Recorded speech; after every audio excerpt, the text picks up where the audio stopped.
Bonjour à tous, merci de préférer BB24. Voici les grandes lignes de cette édition. Relâchement ou non du port de masque par la population béninoise, une équipe de BB24 a sillonné quelques grandes athlètes de la ville de Cotonou. Le constat dans cette édition.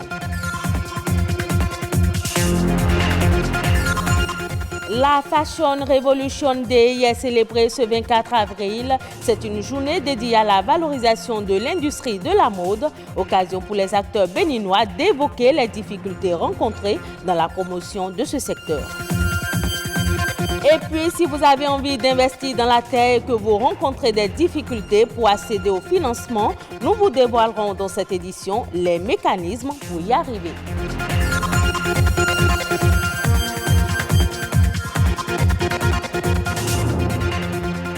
Depuis le 8 avril, le port de masque est obligatoire en République du Bénin. Une mesure prise par les autorités pour réduire la propagation de la pandémie du coronavirus. Ces derniers jours, on observe un relâchement dans le port de masque par les populations. Amos Adjovi et Amandine Anyambossou ont fait le constat. Reportage. Le port de masque est l'un des gestes barrières pour lutter contre le Covid-19. S'il est obligatoire dans les communes du cordon sanitaire, certains Béninois n'en portent toujours pas. Ce relâchement du port de masque est diversement apprécié. Grâce aux efforts du gouvernement, on note une certaine stabilité en ce qui concerne le taux ou le nombre de personnes infectées. Et quand on annonce le nombre de personnes guéries, ça rassure les populations.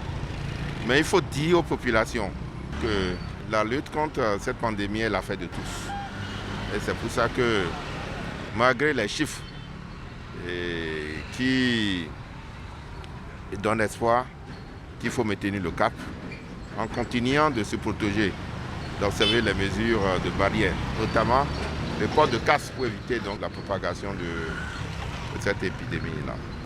S'il y avait déjà plusieurs morts, ils vont prendre conscience de la chose. Or, c'est grave, cette attitude. C'est très grave parce que autant prévenir la chose que, de la laisser venir pour commencer par s'agiter après.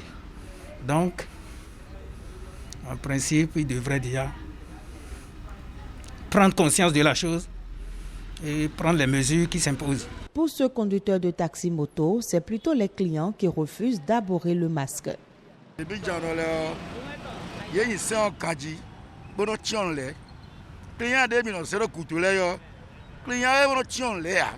conducteurs de taxi-moto respectent les consignes.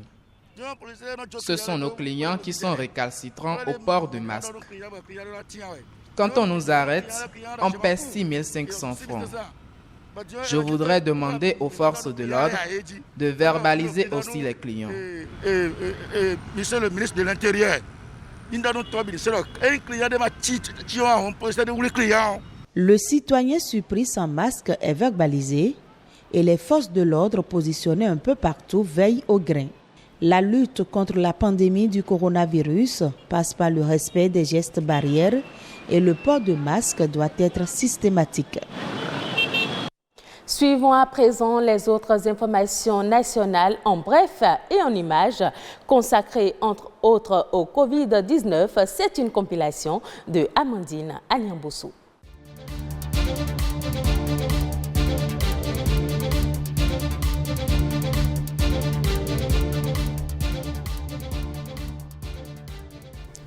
Pour faire efficacement face à la pandémie du coronavirus, les dons continuent d'affluer au ministère de la Santé.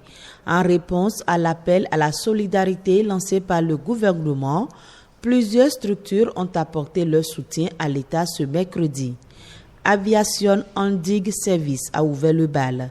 L'entreprise de transport et de logistique spécialisée dans le fret aérien a remis un chèque d'une valeur de 15 millions de francs CFA. Un don financier qui fait suite à un précédent don de matériel.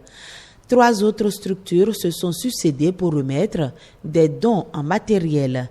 Il s'agit de la Fédération béninoise de football et des ONG internationales Direct Aid et Mercy Ship. En plus des masques et gels hydroalcooliques offerts, le représentant résident de Direct Aid a de son côté annoncé un don à venir de vivres aux populations béninoises. La communauté musulmane du Bénin, à l'instar de celle du reste du monde, entame ce vendredi la période du jeûne à l'heure du coronavirus, une première qui n'émousse en rien l'ardeur des musulmans. Le chef de l'État leur demande de porter le Bénin à travers leurs prières. Dans un bref message, le président Patrice Talon a invité les musulmans à raffermir leur foi et à porter dans leurs prières le Bénin, le monde, les malades et tous ceux qui s'engagent de près ou de loin dans la lutte contre ce mal pernicieux. Il a souhaité que Allah, le très miséricordieux, accompagne chacun afin que promptement nous sortions de cette crise sanitaire sans précédent. Et pendant ce mois de Ramadan, en lieu et place des prières à la mosquée, les fidèles musulmans pourront suivre des prêches et autres activités de prédication en lien avec le Ramadan dans les médias, notamment à la radio et sur des chaînes de télévision locales. À la veille du démarrage du jeûne musulman, un incendie s'est déclenché ce jeudi 23 avril à la mosquée centrale de Zongo. La radio La Voix de l'Islam est partie en fumée. L'incendie serait causé par un court-circuit électrique. Il a fait d'énormes dégâts matériels. De la radio de la mosquée de Zongo à Cotonou, il ne resterait plus rien. Le feu a quasiment tout consumé sur son chemin. Aucune perte en vie humaine n'est à déplorer. Cependant, les responsables espèrent le soutien de toute la communauté musulmane afin que la radio émette à nouveau.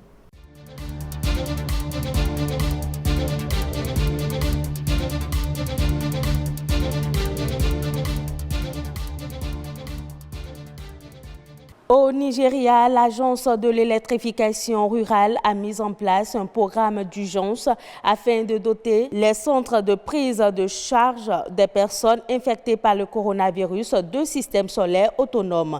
4 installations solaires ont été mises en place par ces centres en 2 semaines. Le centre d'isolement de l'hôpital universitaire d'Abuja a ainsi été doté d'une centrale de 53,1 kWh. La mise en place de ces installations permettra de fournir une électricité propre, sûre et fiable pour permettre aux agents de la santé de s'épanouir dans la lutte contre la maladie, a affirmé le directeur de l'Agence de l'électrification rurale. Parlons mode à présent. Depuis 7 ans, le 24 avril de chaque année est consacré à la Fashion Revolution Day.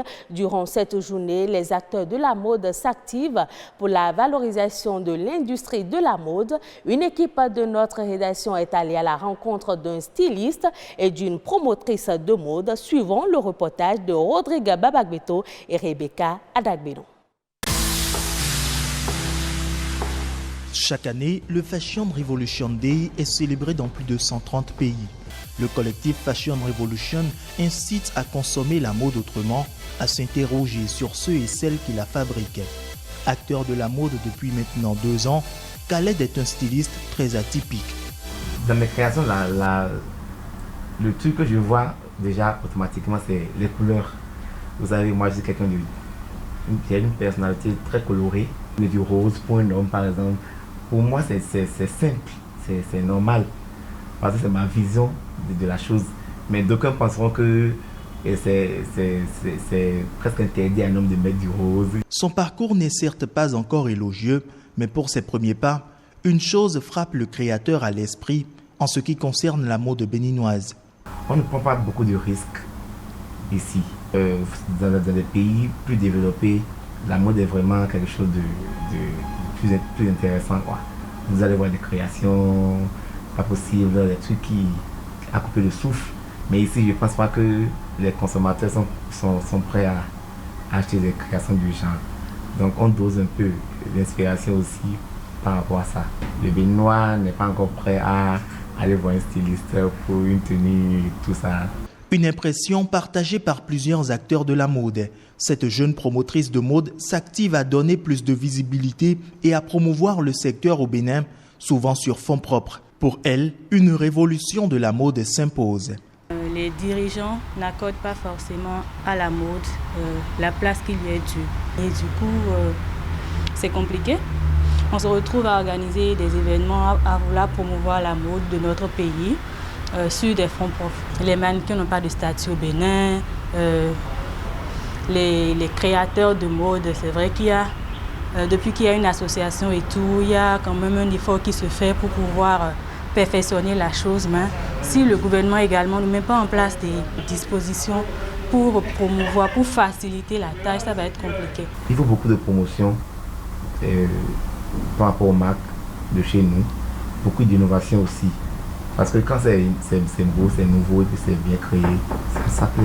L'importance du travail équitable et décent, la protection des acteurs de la mode et leur environnement pourrait garantir une mode béninoise aux couleurs radieuses. Au Bénin, les jeunes constituent une chaîne importante dans le domaine agricole, mais très souvent, l'accès au financement et à la terre leur crée d'énormes difficultés. Quels sont les différents mécanismes pour permettre aux jeunes d'accéder au financement et à la terre? Des réponses avec Djibril Azonsi, ingénieur agroéconomiste. Pour ce qui concerne l'accès au financement pour le secteur agricole, je dirais c'est une réalité seulement que ça varie d'un cas à un autre. Il y a 3 mécanismes d'accès au financement. Le tout premier, c'est beaucoup plus les subventions mises en place, soit par l'État, soit par le biais des projets-programmes qui sont pilotés par les partenaires au développement. Alors pour ce qui concerne ces subventions, c'est généralement soit sous forme de crédit équipement, de crédit intrant, de crédit semences et autres. Parfois même ça va jusqu'à de l'argent frais. Ça c'est le premier mécanisme de financement du secteur agricole.